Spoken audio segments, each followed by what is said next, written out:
Mesdames, Messieurs, chers collègues, bonsoir. Je pense que certains sont encore en train de marcher dans le pignounier.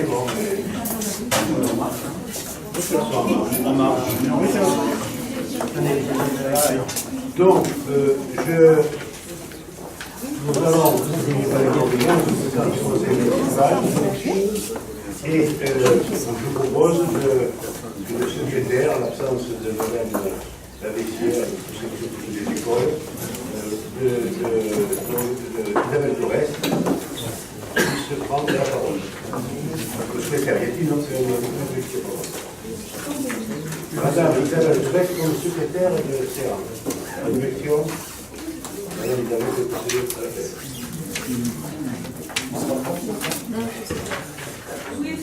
Oui. Marie-Claude Leclerc, procuration, monsieur le président. Philippe Guillot.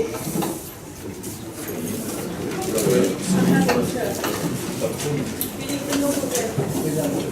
La Poussière, Michel. Christian Touzé, procuration, monsieur le président. Torres-Isabelle, présente. Pierre Miradéa. Marcel Yannick. Présent. Véreux, Anita. Présent. Thomas Martin. Nicolas Monia. Et elle marche. Ah, elle a fait. Cholet Jérôme. Guy Christine. Présent. Barthès Juliette. Toribio Simone. Aurélien Carpus. Belmont Église, procuration moi-même. Mehdi Chouari, procuration M. Delpech. Benchot Hélène, procuration à Mme Perreux. Delpech Gérard. Fuentes Nicole. Carpico Julie. Lacombe Bernard. Bartier Pascal. Zéronessi Agnès. Leguet Hervé. La messe de la Vérité. Les Lamarie Sophie. Presque Jean-Pierre. Présent. Alain Bernard.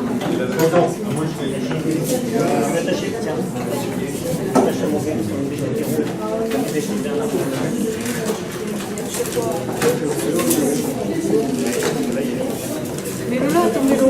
Je l'ai vu là. Je me suis ouvert. Madame la Vessière, procuration M. Radéa. Bon, nous allons donc conclure du jour. L'adoption du compte rendu des 9 et 30 mars, d'abord des 9 et 9 mars, avec une observation à faire. Vous n'entendez pas si vous rapprochez. Pour le 9 mars, vous avez une observation à faire. Pas d'observation? Donc, on considère que c'est adopté, je vous remercie. Le 30 mars, avez-vous une observation à faire? Je vous remercie. Ensuite, nous avons un certain nombre de décisions municipales.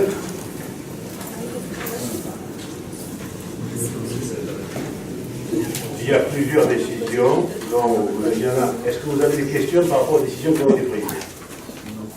Il n'y a pas de questions?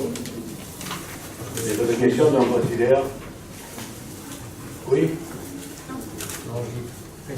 Effectivement, sur des contrats de maintenance, on trouve toujours ça, toujours un peu cher, mais enfin, il faut quand même que l'outil soit maintenu. Ben, vous savez que les contrats de maintenance, vous êtes bien placés, on va en reparler toute la soirée. Il y a des appels d'offres et il y a les offres à ce moment-là, c'est les entreprises qui répondent et on sait bien que ce qui se passe, c'est qu'il y a des appels d'offres.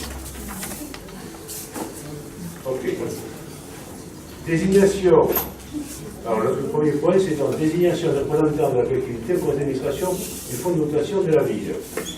Alors, je vous propose de reconduire Mme Torres et M. Ranea et que M. Gérald Delpech remplace Mme Colamonia, étant donné qu'il est au niveau des festivités. Avez-vous des observations? Qui est contre? on n'est pas contre, mais simplement c'est pas ouvert au groupe, À l'opposition. à l'opposition. Pour quelle raison? Parce que c'est ouvert aux positions. Moi j'ai une question. Quel est le changement pour on refait une élection? C'est juste un renouvellement, c'est ça? C'était un obligatoire plus pas tard. Et donc il n'y a pas le droit de cumuler les mandats dans le temps. C'est ça. Est-ce qu'il y a... Donc je ne peux pas être candidat. Je ne peux pas être candidat.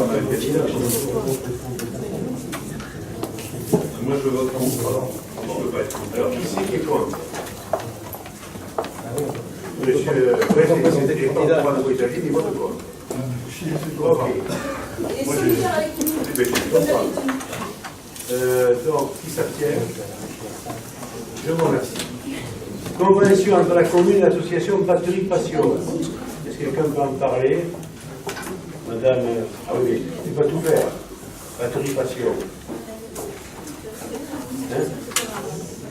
Ah non, elle n'est pas là, elle est ses écoles. C'est tout ce que fait l'été, etc.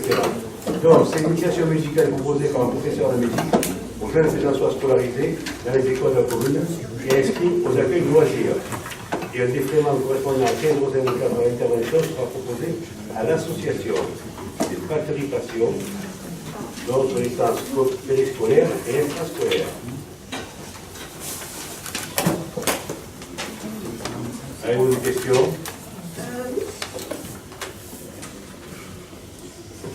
Moi j'avais juste une petite question. Donc c'est 15,54 € la prestation, mais peut-être que quelque chose m'a échappé, mais il y a combien de prestations dans l'année? C'est quoi le calendrier? Alors, si vous voulez, ça fait pas bien saisi. c'est des animateurs qu'on prend, comme des animateurs sophrologues, comme des animateurs arts plastiques. Le but du PVT pour nous, c'est justement d'éveiller les enfants à la culture et en particulier à la musique. Donc, toutes les semaines, ils sont pris vers les ateliers, comme tous les autres animateurs du Coran. Ils font des ateliers. Je n'ai pas la notion d'atelier. Oui, donc on ne sait pas combien il y a d'ateliers. Vous dites un par semaine, c'est ça? Alors, il y a, si vous voulez, selon les écoles, que ce soit à sophrologie, ils veulent les gens des écoles, ils sont dans les écoles. Il y a les ateliers, que ce soit en art plastique, etc., qui se font, ou en démocratique, qui se font un certain temps dans une école, puis ils partent dans une autre école, après ils partent d'école, en fonction des enfants qui je n'ai pas le nombre d'heures, je le reconnais, je n'ai pas le nombre d'heures on le verra. Non, c'était juste pour avoir une idée de l'offre, parce que c'est effectivement très intéressant, moi j'approuve l'offre musicale que la commune propose. D'accord, je pense que c'est important pour les enfants. Alors, qui est contre? Qui s'abstient? Je vous remercie. Développement et expansion économique, donc c'est pour donner une délégation pour signer l'acte notarié avec Créatis Ideatis pour un prix de 233 200 €, du producteur physique de 2646 €. Donc la parcelle se situe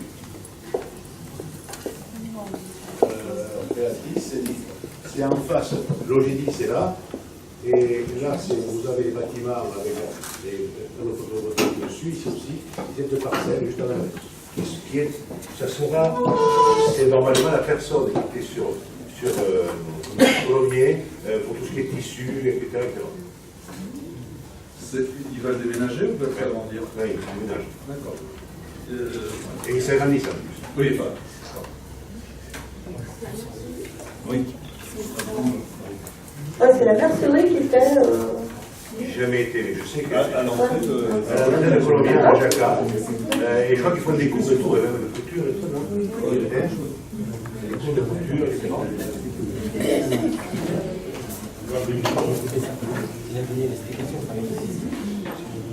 S'il n'y a pas de question, nous passons qui est contre, qui s'abstient. Je vous remercie. Autre accord notarié donc pour la SI Ferro-Océane, C'est le terrain qui est à côté aujourd'hui de Vendel, entre Vendel et TR Express. Et c'est TR Express qui ferait des locaux à Nice. Et je crois que M. Morel vous avez donné le permis de construire. Si le permis de construire, je l'ai vu ce soir, donc je l'ai donné tout ce matin. Voilà. Donc là, c'est pour une parcelle de 6 550 m² et pour une somme de 576 840 € hors taxe. Si bien que pour l'année 1, il nous restera 3 terrains à vendre. Pour la commune. J'ai une question. Est-ce qu'on connaît l'activité d'Aerocéane? Mais c'est TR Express qui s'agrandit avec des locaux en face. Avez-vous, c'est votre question qui est contre, qui s'abstient? Je vous remercie. Alors, là, c'est développement expansion économique, délégation ouverte pour signer la convention de service du GRDF de Saint-Charcot. En fait, il y a un point de salle François qui est sur un charcot, et c'est la convention de servitude, c'est-à-dire qu'ils puissent accéder à leur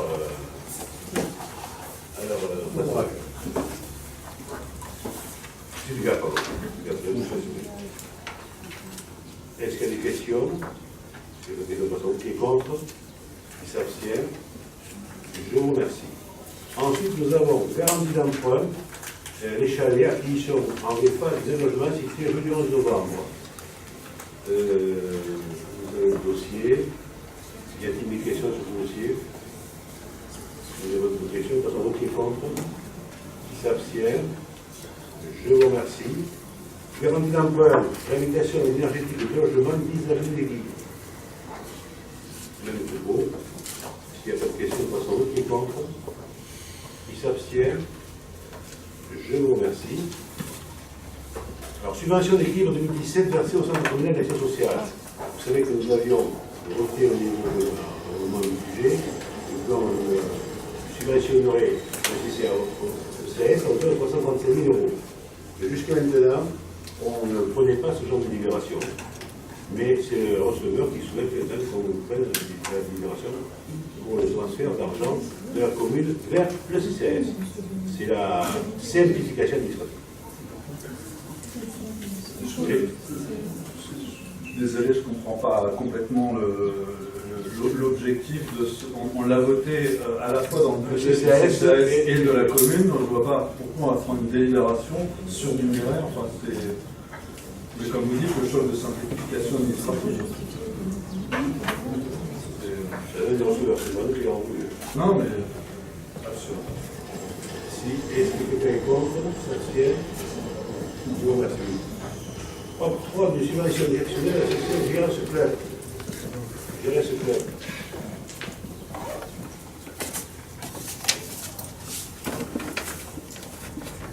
Oui, donc la GRS a fait, l'association fait une demande concernant un déplacement qu'elle aura l'occasion de faire non pas ce week-end, mais le week-end suivant, pour les championnats de France les 10 et 11 juin 2017.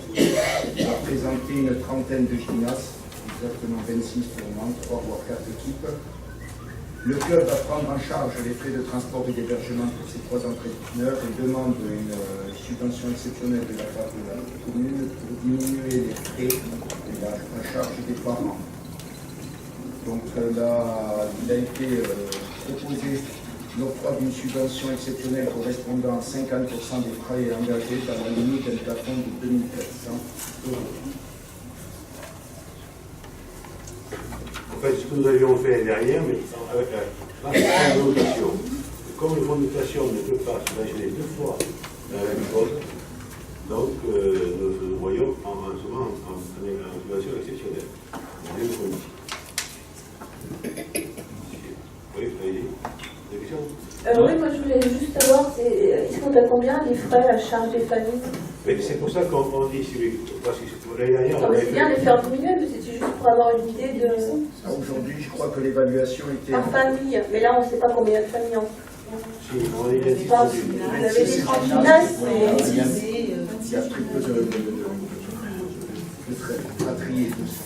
Et donc il y a pratiquement autant de familles. Et en fait, l'évaluation a été faite sur la base justement d'environ 2400 € à aujourd'hui, c'est-à-dire à peu près un petit peu légèrement moins de 100 € par famille. Alors qu'ils sont à 250, je crois, de frais. C'est ça.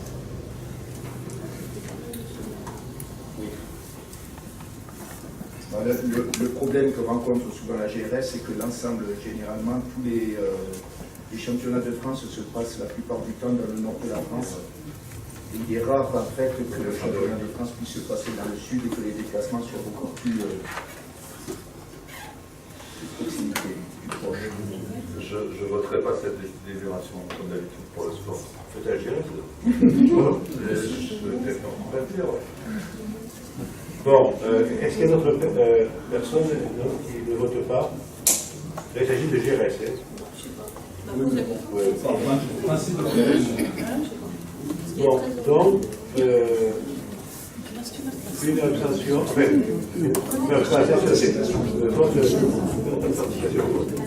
qui est contre? Mais deux, alors. On avait deux. En deux, alors.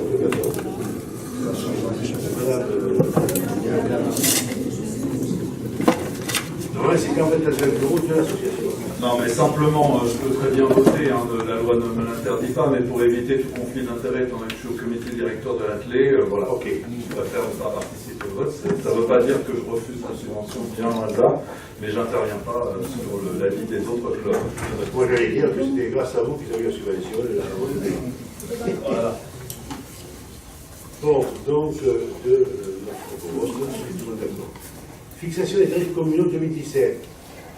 Donc, ce que nous proposons, c'est l'augmentation des tarifs pour ce qui concerne les tarifs scolaires, restauration, de 2%, qui ne couvre pas, bien sûr, l'augmentation ni de l'alimentation, ni le frais du personnel, parce que c'est 80% du frais personnel. Donc, chaque fois, on augmente, on peut dire, on creuse la perte pour la collectivité. Mais enfin, on ne peut pas non plus augmenter jusqu'à 2%. Par rapport aux pénalisations et aux pénalisations. Avez-vous des questions sur cette augmentation de tarifs? Vous avez aussi tous les tableaux qui ont été avec des augmentations des tarifs communaux. Vous avez tous les tableaux. S'il y a d'autres questions, je passe au vote. Qui est contre celle-là? Qui s'abstient? Je vous remercie. Est-ce que vous avez les tarifs proposés pour l'année sur l'initiative des écoles des arts?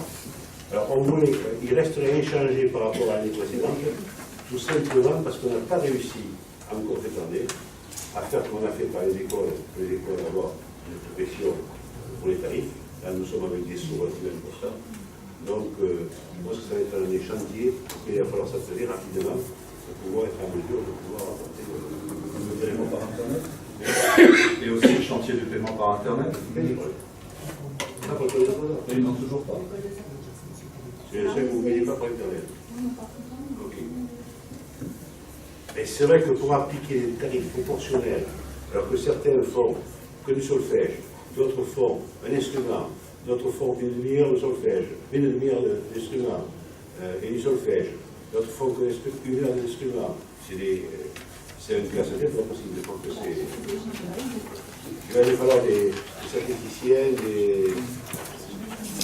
des informaticiens pour mettre tout ça en place. C'est Barbier qui fait ça très bien. Mais vous savez, on avait proposé, si vous voulez, de mettre l'associé M. Barbier à M. d'ailleurs, Guillaume, pour faire les statuts. Non, règlement intérieur. Règlement intérieur de la communauté de communes, et je crois pas toujours pas. On a dû forcer un peu. Et ils se sont jamais mis d'accord pour se rencontrer. On ne se voit jamais. Bon. École des arts, donc, on va tirer les tarifs. Hein? Il n'était même pas, M. Guillaume, à la communauté de communes, alors qu'il a voté. C'est pour ça qu'il a. Non, je suis abstenu. Oui, C'est vrai. ça s'appelle un vote. Non, mais c'est pas ça. Mais il y a deux choses qu'on va vous poser. Si M. Barbier ne peut pas pour les statuts, pour les Règlement intérieur, est-ce que madame, sur le qui vous voulez travailler, M. Guillaume? Non. Non, mais c'est vrai que c'est un sujet qu'on a tous les deux oublié et qu'on va régulariser rapidement. Et ça, on en parlera dans les communes. Oui, mais au passage, je vous le dis quand même. Donc, qui est contre? Oui, l'École des Arts, qui s'abstient? Je vous remercie. Là, les communes de 2007, service d'éducation. Donc, je vous propose que ça parte, le mini 75 c'était échangé, et le maxi c'est 18. Lorsqu'on dépasse presque 8 000 euros de revenus.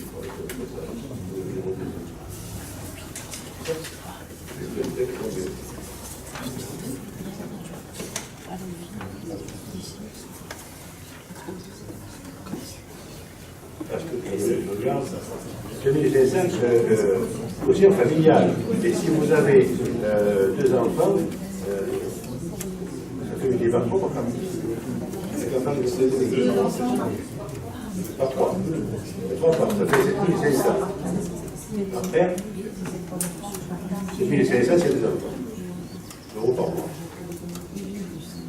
Et pour les ASH, le minimum, c'est prise en charge dans le repas 0,41 et sur les maxi 1,36.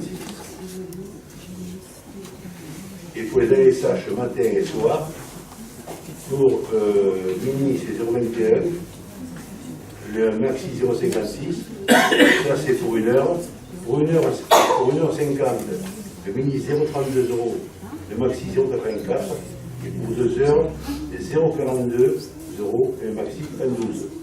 Même, ça fait quand même, ça fait en gros 56 centimes de l'heure pour tout ce qui est le matin et le soir. Et quand on voit, et pour la prise en charge pendant le repas, même si des jeunes pendant une demi-heure, on les a, de toute façon, les animateurs sont aussi présents. Donc pendant 2 heures, le maxi c'est 1,36. Donc on voit quand même que le tarif, avec les animateurs qu'il y a et de plus en plus les gens qui ont des compétences et surtout qui sont du point de vue pour eux, je pense que ce n'est pas exagéré. Avez-vous une question? Sur le principe général, il y a une hausse, une stabilité. C'est 2% là. C'est 2%, d'accord. Si il y a une question de façon autre, qui est contre? Qui s'abstient? Je vous remercie. Texte. Alors, rénovation de l'éclairage public. Oui, donc dans le cadre de la rénovation de l'éclairage public, nous avons préparé la demande le 16 septembre 2016 qui pour l'avant-projet sommaire avec le chiffrage. Ça concerne, j'en ai dans les lèvres, c'est au bout de la traverse. Ça concerne le dollar, non seulement le remplacement des membres et des appareillages avec des lampes de génération à LED, c'est-à-dire en énergie. On remplace aussi 455 mètres de câbles. Et là, nous en avons pour 32 979 pour la commune, au montant de 126 500. S'il n'y a pas de questions. Qui est contre?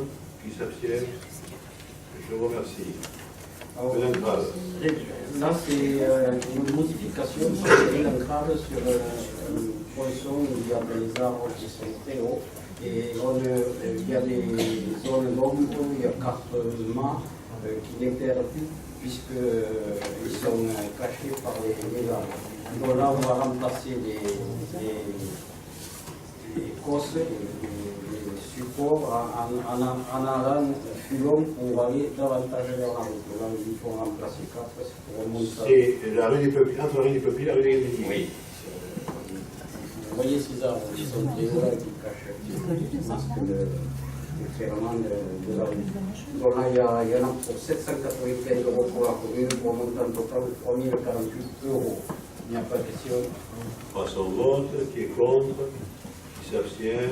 Je vous remercie. Je dis encore. Ce point, il s'agit toujours des économies d'énergie à l'éclairage public. Nous avions initié les travaux nous-mêmes il y a 2 ans sur un tiers de la commune, puisque c'était facile, là il ne fallait que mettre des horloges. Donc on en a eu pour plus de 1 000 euros à peu près, et pour aller plus vite, on a fait nous-mêmes. Ça nous a permis, sur la première année, d'économiser quand même plus de 40 000 euros, d'investissement. On a fait, donc vous voyez la deuxième tranche, donc pour eux c'est la deuxième tranche, puisque le SDEC a déjà fait une première tranche. Là, la dernière tranche, le dernier tiers, c'était pour séparer les voies départementales des lotissements. Là, il y a des travaux plus conséquents, puisqu'il y a autre chose que la pose de l'horloge. Donc vous avez le montant, 28 000 pour 677 pour la commune et 110 000 pour le total. Et là, on aura fait tous les travaux et on va espérer, on a évalué à peu près à 60 à 70 000 euros. Et je ne suis plus là, mais je pense qu'on va faire plus. Et vous savez qu'on avait par an 240 000 euros d'éclairage public. Donc je pense qu'on pourra arriver à plus de 60 000 euros qu'on avait prévu. Donc ça, on saura vous le dire. Les 42 000 que tu disais tout à l'heure, c'est bien l'économie d'énergie qu'on a fait sur une année avec la pose d'horloge uniquement sur le premier tiers. Donc là, pour les 110 000 euros d'investissement, on va faire 600 000 euros d'économie par an. C'est pas comme ça qu'il faut le voir, mais je suis pas sûr. Ils vont nous donner de l'argent. Non. Voilà. S'il n'y a pas de questions, si la question c'est, je me souviens plus, mais donc c'est la dernière tranche de travaux là, concernant ça c'est le dernier tiers, oui, où il y a des travaux plus conséquents, puisqu'on a décidé de laisser les voies principales départementales et certains points comme Monestier, la Minute, éclairés, et c'est pour séparer les réseaux. Donc là il y a des travaux plus conséquents, puisque parfois il faut faire du terrassement, des remplacements d'armoires, et c'est pour ça que les coûts sont... C'est pour ça que M. Barnier ayant compris, avait bien vu que la première étape, c'est des travaux relativement faciles, c'est la roche d'arrose, et donc c'était tout à fait accessoire. On a fait beaucoup d'économies. Là, par contre, pour faire ces économies, il faut dépenser plus. Mais bon, 60 000 euros par an, je pense que c'est largement sous-estimé, et c'est par an, donc les travaux sont très très vite. Il vaut mieux être plus grave. Bien sûr. C'est ce que j'avais annoncé au début. On verra bien. Donc, qui est contre? Qui s'abstient? Je vous remercie. Alors, l'objet de la prochaine délibération, c'est la désignation de prestataire pour l'occupation temporaire de domaine public, pour l'occupation et l'exploitation de l'espace communal du contexte forestier, lancement de la procédure. Alors, si vous permettez, je vais demander une suspension de séance pour que M. le directeur, qui est en relation permanente avec nos avocats, pourquoi nous sommes menés à faire cette chose-là. Oui, tout simplement, depuis juin 2013, il y a une délibération qu'on avait votée au conseil municipal, c'est l'association Écran 7 qui avait été désignée pour occuper et exploiter l'espace cinématographique du complexe de Monestier. Par une convention d'une durée d'une année renouvelable, et donc l'association gérait cet espace. La convention actuelle va se terminer le 4 août prochain, et pour se mettre en conformité avec la loi du 9 décembre 2016, qui a été précisée par une ordonnance, alors j'ai sous les yeux, du 19 avril 2017, applicable le 1er juillet prochain. Donc nous lançons une procédure d'appel à concurrence pour désigner celui qui, pour l'année prochaine, occupera et gérera le cinéma de Monestier. Voilà.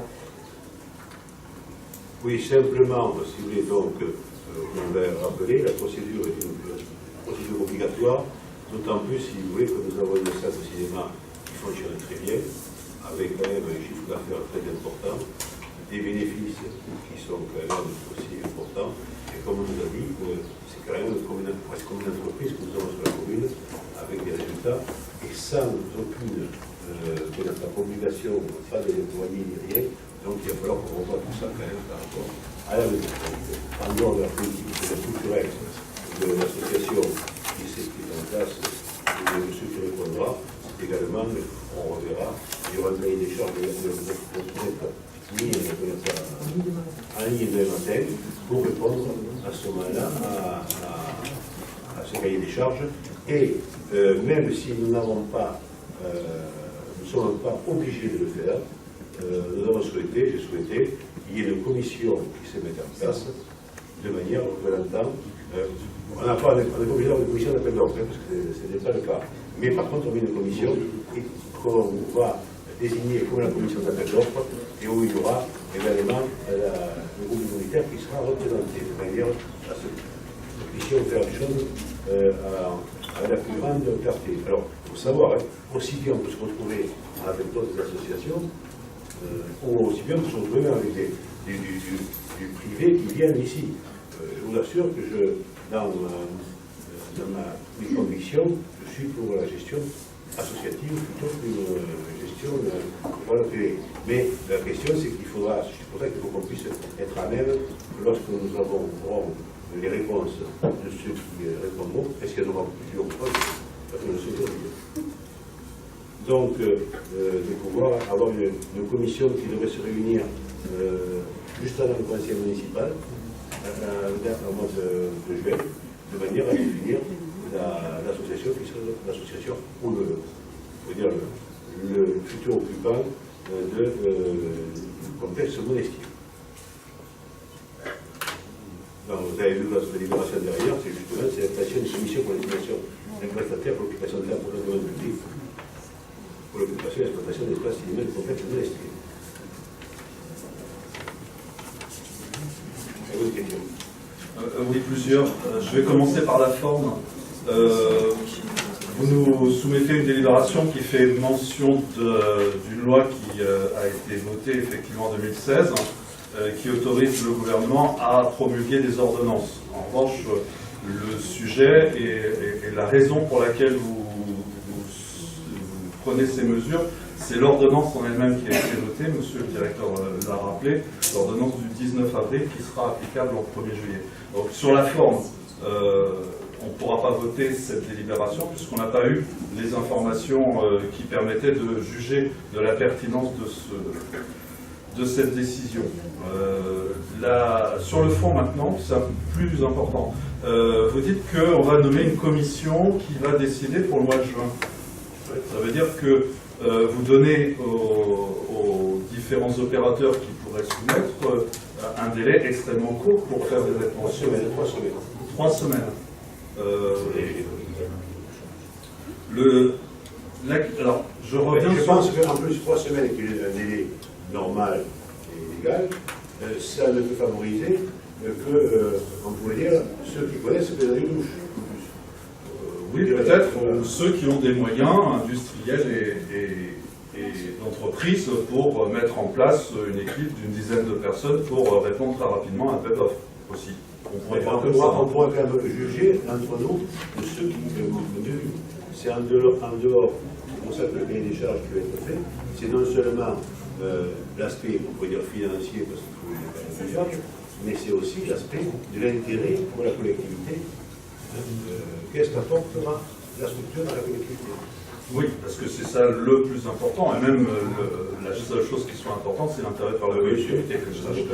Moi, je reviens sur la forme. J'ai oublié une chose aussi sur la forme. Monsieur le directeur vient de nous dire que le cahier des charges serait mis en ligne demain matin. Pourquoi on n'a pas mis le cahier des charges en annexe à la délibération? Ça nous aurait peut-être permis de réfléchir à notre décision aussi, s'il est prêt. Les avocats viennent de terminer il y a une demi-heure. Alors donc, il était avec l'avocat encore il y a une demi-heure. Bon. Maintenant, sur la date que vous avez annoncée de la fin de la convention au 4 août, je ne comprends pas pourquoi c'est le 4 août. Si c'est un renouvellement depuis 30 ans tous les ans, si j'ai bien compris. Tous les ans, il y a une convention qui va signer. La délibération qu'on avait prise était 27 juin 2013, donc le 4 août, c'est pas la date anniversaire. Non, avec la dernière association, c'est le renouvelable au 4 août. Chaque année, chaque fois, si vous voulez, c'est la nouvelle association.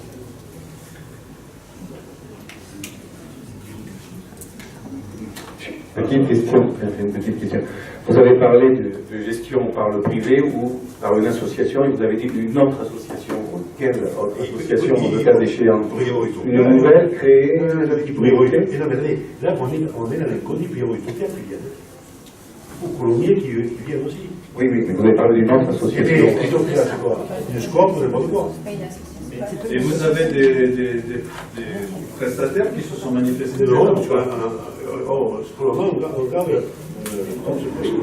Alors, on va nommer une commission pour juger, évaluer les réponses aux appels d'offres. Pourquoi ce n'est pas cette même commission qui a fait l'appel d'offres? C'est-à-dire qu'il faut quand même faire une convention, il faut quand même dire quel est le projet au niveau du culturel qu'on veut au niveau du cinéma. On peut aussi mettre des incitations, justement, comme vous dites, pour encourager que ce soit un opérateur local et en particulier français, en parlant par exemple d'animation, en parlant de rencontres avec des producteurs, tout ce que les Français essayent de développer. Est-ce que ça sera dans la convention ou dans le projet, dans les engagements que devra... Alors, justement, M. Leguet, vous avez bien de poser cette question, ça sera justement dans les engagements, ça va être détaillé pour que qui répondent puissent apporter des réponses, on pourrait dire structurées, et en même temps pertinentes et qui reflètent l'intérêt. Mais je trouve un peu bizarre votre intervention à vous, personnellement, puisque quand j'ai proposé que ce soit écran 7 qui prenne les 3 salles, je vais vous retrouver, si vous voulez, les documents et tout, vous m'avez posé la question, pourquoi on confie à une association les 3 salles de cinéma alors qu'il y aurait des troupes importantes, etc. Est-ce qu'il y a une association qui est capable de gérer ça, etc. Et moi, je fais confiance aux associations. D'accord. Ce n'était pas le cas à l'époque. Alors, attendez, je vais quand même répondre sur ce point parce qu'il y a eu énormément de désinformation. Excusez-moi, je vais quand même... Donc, en 2013, effectivement, au mois de juin, on a découvert, c'est-à-dire qu'on n'a pas du tout été informé avant la délibération qui a été votée, d'une convention avec Écran 7. Donc, on a naturellement posé des questions. Moi, je peux vous relire ce qu'on a mis sur notre compte rendu. Je vais vous le lire d'abord. Mais tout d'abord, ce que je voudrais rappeler, c'est qu'en préambule à nos questionnements, j'avais rappelé que s'il y a bien une association, s'il y a bien un joyau, essence, une pépite, c'est bien Écran 7. C'est-à-dire qui contribue au rayonnement de l'île. En termes culturels, c'est vraiment l'association qui, quand on parle au niveau de plaisance, quel est un des marqueurs culturels, c'est Écran 7. Et donc ça, je vous rappelle que ça fait partie de mon préambule en juin 2013. Par contre, la question qu'on peut naturellement se poser, et en particulier quand on est élu, c'est pourquoi cette convention? Est-ce que ça fait partie, est-ce que ça correspond à une demande de l'association? Parce qu'on n'en avait pas été informé, notamment dans les commissions qui peuvent avoir lieu dans le temps. Est-ce qu'il n'y a pas aussi un risque de croissance? Est-ce qu'on reconnaît que là, on donnait à une association un équipement culturel, un équipement de nature professionnelle? Donc, les questions légitimes sont, est-ce qu'il n'y a pas aussi des risques liés à une croissance? Et puis, quelles sont les modalités, surtout, quelles sont les modalités pour encadrer ça et pour faire en sorte de bien structurer cela? Les modalités, ça veut dire quoi? Ça veut dire qu'il faut des conventions, et quand il faut dans une convention, ça veut dire qu'il faut mettre une liste d'engagements, de droits et de devoirs. Et donc, effectivement, au niveau du programme culturel, au niveau aussi. Et ensuite, quand on s'est mis d'accord sur ça, on donne les moyens à l'association de mettre en œuvre son programme. Ce qui veut dire, et le mettre en œuvre, c'est surtout pas faire une convention renouvelable tous les ans. C'est forcément sur du pluriannuel. C'est forcément sur 5-10 ans au minimum pour lui donner la capacité de le faire. Là, en fait, et autre question aussi, effectivement, que j'avais posée, c'est-à-dire qu'on donne un équipement culturel, on fait cette priorité, mais au final, aujourd'hui, moi je reconnais que c'était un effort, parce que on fait cette priorité. Mais écoutez, on peut aussi évoluer dans ses choix. Je n'étais pas contre, on a voté, je peux vous rappeler, nous avons voté la convention avec Écran 7 sur la mise à disposition de locaux sur les lieux. Je vous mets ce qu'on a mis sur les comptes rendus. Le cinéma constitue la seule animation pour les jeunes. Nous nous observons qu'il s'agit d'un équipement de qualité professionnelle et un investissement conséquent pour les finançois. Nous souhaitons le succès et que l'association qui est soutenue aujourd'hui puisse participer demain par le biais de ses recettes au financement d'autres équipements qui font cruellement défaut.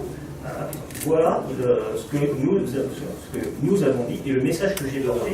Ce que vous avez traduit par après, parce qu'il y a une libération qui arrive. Non, non, ça c'est sur notre Oui, site internet. Ce que vous avez dit, vous, le soir à la libération, c'était tout le temps tout à fait la même chose. Excusez-moi, monsieur. Ah non, après il y a monsieur Requena. Non, mais attendez, monsieur Leguet. Il y a Si quelqu'un quand même défend le cinéma à Plaisance, et a été quand même, souvenez-vous, au dernier mandat, certains élus étaient même contre le cinéma. Finalement, on parle plus de ça, et on fait plutôt de belles salles culturelles.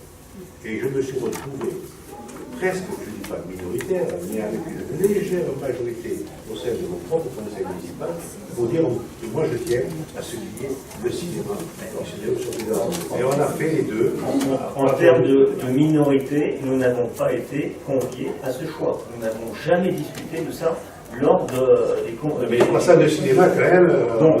Alors, effectivement, à l'époque, on pouvait se demander est-ce une priorité pour la ville et quel est le projet derrière. Et c'est ce qu'on a essayé de savoir en posant des questions et en demandant aussi un certain engagement de la part de la commune et aussi de la part de l'opérateur. Alors, pour répondre à la question un petit peu, aujourd'hui, nous sommes dans une situation complètement différente. Il y a des nouveaux décrets, etc., qui sont passés.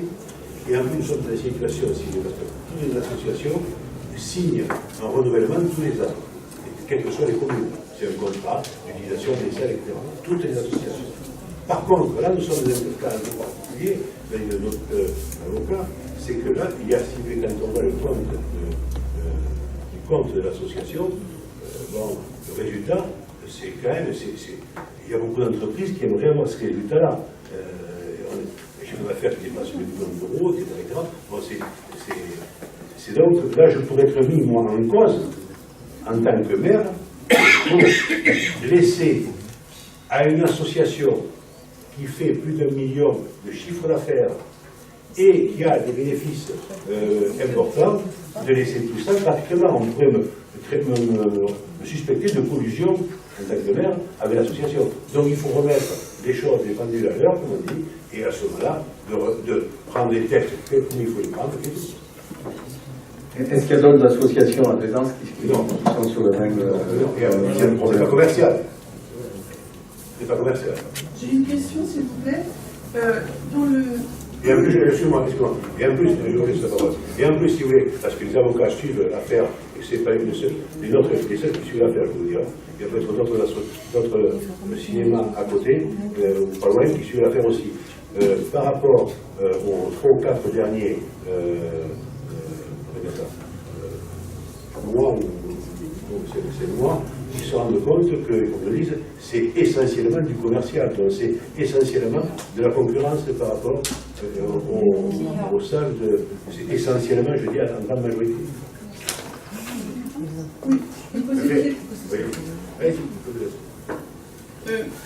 Je lis dans la délibération à la fin qu'il est donc proposé de lancer cette procédure, nous demander de lancer la procédure. Et donc vous avez dit que le cahier des charges était en ligne demain. Et par ailleurs, vous venez de dire que vous avez des candidats et que c'est secret. Alors, je ne vois pas comment... Vous avez dit, vous attendez s'il y avait des candidats. Vous avez dit, il y en a. C'est secret, c'est la délibération. Elle n'a pas été publiée avant. Mais je n'ai pas publié pour quoi que ce soit. Personne. La délibération, elle est affichée ce soir. Moi j'ai compris que vous avez dit qu'il y avait des candidats. Non, je vous l'ai dit, ça peut... Non, mais on peut demander. On peut quand même poser des questions. Est-ce que je peux avoir ma tête normale? Et est-ce qu'on peut poser des questions? Je suis tout à fait. Et d'abord, c'est pas à vous que j'ai posé la question, monsieur Guillaume, c'est à monsieur le maire. Parce que c'est sur quelque chose qu'il a dit tout à l'heure que je n'ai pas compris. C'est pas une question, c'est une affirmation. Ok. Bon, oui, moi j'ai une question. Moi je pense qu'on tourne un peu autour du pot depuis un moment. D'abord, première chose, je vois que cette loi est applicable au 1er juillet prochain. Bon, alors là, tout d'un coup, on est vachement en avance sur la mise en application du loi. C'est le 4 août. Non, mais je parle de la loi, je parle pas de... Le 4 août, c'est renouvellement. Je parle pas du contrat des grands têtes. Non, mais attendez, ça fait des années qu'on renouvelle le 4 août, comme ça. Hein, bon. Alors là, tout d'un coup, cette année, effectivement... Oui, si. Et donc, tout d'un coup, cette année, effectivement, au mois de 1er juin, là, si je ne m'abuse, on lance cette procédure avec une urgence. Alors, quelle est cette urgence? Puisque cette loi est applicable qu'au 1er juillet, tout d'un coup, on est dans l'urgence. Moi, à mon avis, on n'est pas dans l'urgence du tout. Non, on n'est pas dans l'urgence. On n'est pas dans l'urgence. X fois, on a mis en application des lois de 8 mois, 10 mois, 12 mois après, évidemment. Voilà, mais bien sûr. À partir du 1er juillet. Je finis. Non, mais j'ai pas fini. Voilà. Non, mais j'ai pas fini, monsieur. Non, mais j'ai pas fini. Oui, mais continuez. Je continue. Je vous dis à partir du 1er, votre raisonnement, pensez juridiquement qu'à partir du 1er juillet, la loi s'applique. Et comme le retournement, l'arrêt c'est le 4 août, donc le 1er juillet, la loi s'applique. Un tac au tac, l'accessibilité des bâtiments qui reçoivent du public, elle est obligatoire à partir du 1er janvier 2015 et c'est toujours pas mis en œuvre partout et on sait pourquoi, parce qu'on n'a pas eu les moyens. Donc la loi, elle a des délais et les collectivités ne sont pas toujours en mesure de les respecter et bien souvent les respecter. Donc, alors, j'enchaîne là-dessus, Donc, effectivement, s'il n'y avait pas une urgence, on va en parler d'urgence, parce que c'est pas tellement sympa. On pouvait très bien ne pas pouvoir effectivement appliquer cette loi avant le 4 août et le faire l'année d'après, effectivement. Bon, là, tout d'un coup, il y a une urgence. Alors, cette urgence, dont personne n'en parle, mais tout le monde sait de quoi on parle, c'est effectivement le fait que la CNC a effectivement refusé la possibilité de... Si, bien sûr que c'est ça, monsieur le maire, vous le savez très bien. Voilà, donc voilà, on a vendu, vous avez vendu l'idée d'un cinéma qui faisait effectivement concurrence à Écran7 il y a quelques mois pour arriver quand même après 10 ans à essayer de faire passer votre projet de supermarché là, et c'est comme ça que le conseil départemental a lâché les routes que vous êtes empressé de transformer. Voilà, et puis en fait aujourd'hui, comme c'est pas possibilité de faire ce cinéma sur la Méduse, et bien tout d'un coup on va payer pour casser à Écran7 en appliquant absolument une loi qui au mois de juin, en lançant une procédure pour une loi qui sera applicable au 1er juillet. Bon voilà, il faut parler, il faut amener un chat, et c'est tout. Monsieur Fraisse,